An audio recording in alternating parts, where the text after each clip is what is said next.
ሰላም ቤተሰብ እንዴት ናችሁልኝ? ደህና ናችሁ ወይ? እኔ ያለሁላችሁ እግዚአብሔር ይመስገን። በያላችሁበት ዓለም ዳርቻ ሰላማችሁ ይብዛ። እንግዲህ ሄሉዬ ሰሞኑን ወደ መደበኛ ማንነቷ እየተመለሰች ይመስለኛል። ማለትም ያው በዩቲዩብም በቲክቶክም ብቅ ብቅ እያለች ነው። እንግዲህ ከዩቲዩብ እጠፋለሁ ብላ ነበረ። ነገር ግን በብዙዎች ለምንድን ነው የምትጠፊው? ከዩቲዩብ ስለምን ትጠፊያለሽ? ከቲክቶክ ስለምን ትጠፊያለሽ ብለን በጣም ተቆጥተናታል። እንዳጋጣሚ ከሚዲያ ለምን ትጠፊያለሽ ብለን ተቆጥተናታል። እንግዲህ እሷም ደግሞ እሺ አልጠፋም ብላ ወደ ሚዲያ ተመልሳለች። ትላንትናም እንግዲህ በመደበኛ ሰዓቷ በዩቱብ መታለች።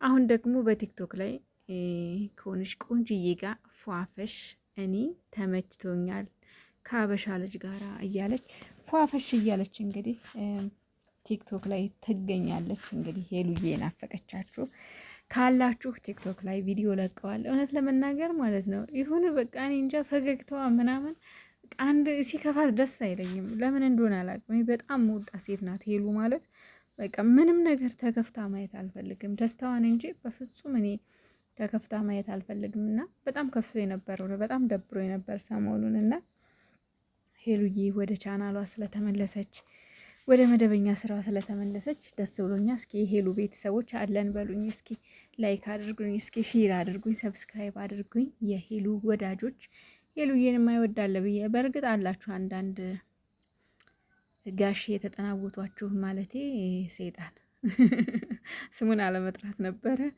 የተጠናወታችሁ ትጠሏት አላችሁ። በእርግጥ ያው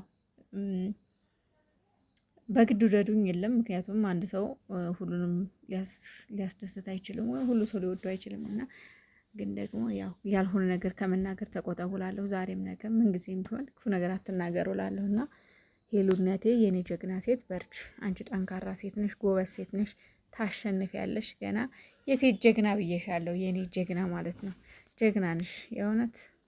እና ደግሞ እውነት ለመናገር ሄሉዬ የሴት ጓደኛ ያላት አይመስለኝም ነበረ።